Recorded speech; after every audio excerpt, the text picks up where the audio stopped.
Assalamualaikum warahmatullahi wabarakatuh. Sebelumnya saya ingin berterima kasih kepada Ibu Profesor Dr. Hajah Hasnah Faizah ARM Hum selaku dosen pengampu mata kuliah Bahasa Indonesia yang telah memberikan kami kesempatan pada hari ini.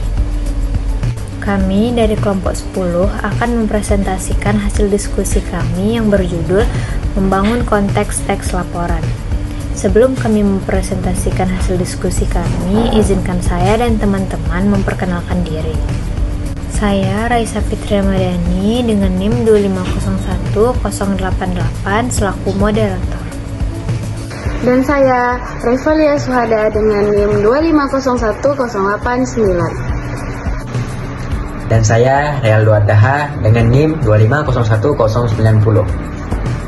Dan saya Salsabila Putri Fatihah dengan NIM 2501091. Adapun daftar isi yaitu pengertian, struktur isi, ciri-ciri, tujuan, langkah-langkah, dan kesimpulan.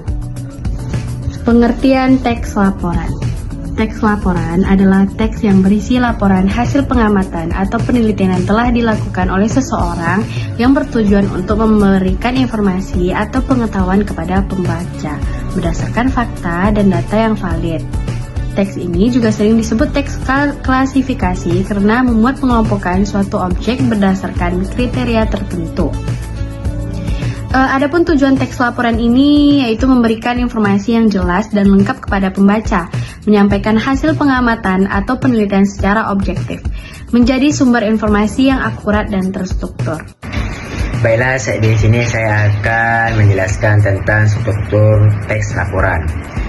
Dalam teks laporan itu ada 6, yaitu 1 tujuan, 2 judul, 3 alat dan bahan, 4 langkah-langkah kegiatan, 5 hasil percobaan, dan ke-6 itu adalah kesimpulan. Di sini saya akan menjelaskan tentang ciri-ciri teks laporan. Yang pertama itu adalah melaporkan hasil percobaan. Melaporkan hasil percobaan berarti menyampaikan temuan, data, dari kesimpulan dari suatu eksperimen yang telah diuji coba. Yang kedua adalah percobaan ilmiah, dilakukan guna untuk menguji sesuatu.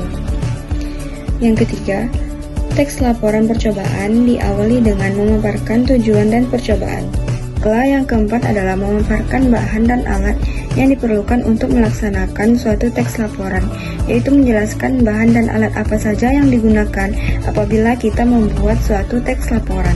Baiklah, yang kelima adalah memaparkan prosedur pelaksanaan dan percobaan dan melakukan pengamatan.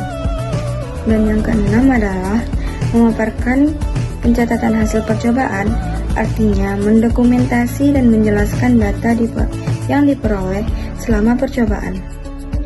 Selanjutnya yang ketujuh, di akhir laporan dipaparkan simpulan hasil percobaan berdasarkan hasil analisis terhadap data hasil pengamatan, yang maksudnya ringkasan dari temuan dan hasil yang diperoleh dari percobaan yang telah dilakukan.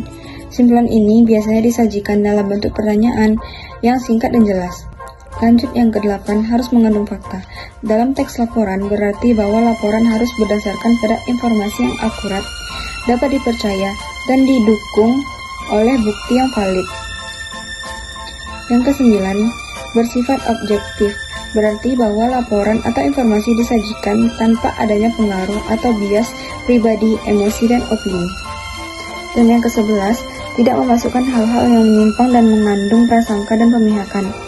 Yang ke-12, disajikan secara menarik, baik dalam tata bahasa dan isinya berbobot, dan disusun secara logis. Tujuan teks laporan. Tujuan teks laporan ialah 1. Memberitahu atau menjelaskan laporan pertanggungjawaban dari sebuah tugas atau kegiatan pengamatan atau observasi. 2. Memberitahu dan menjelaskan dasar penyusunan, kebijaksanaan, keputusan, dan pemecahan masalah dalam pengamatan. 3. Menjadikan sumber informasi yang akurat dan terpercaya karena disusun berdasarkan data dan fakta. 4. Menjadikan sarana untuk mendokumentasikan hasil kegiatan observasi. Baik, selanjutnya langkah-langkah membuat teks laporan. Yang pertama, membuat judul yang sesuai dan menarik. Judul harus mencerminkan isi laporan, ringkas, serta mampu menarik perhatian pembaca agar memahami topik yang akan dibahas. Yang kedua, membuat kerangka berpikir yang sesuai dengan hasil pengamatan.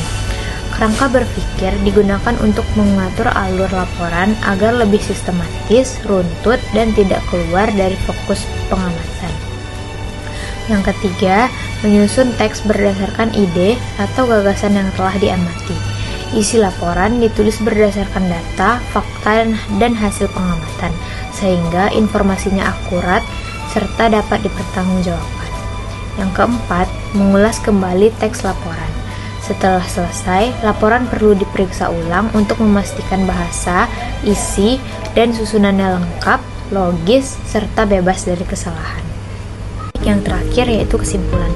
Teks laporan merupakan bentuk tulisan yang berisi hasil pengamatan atau percobaan dengan tujuan utama memberikan informasi yang faktual dan objektif kepada pembaca.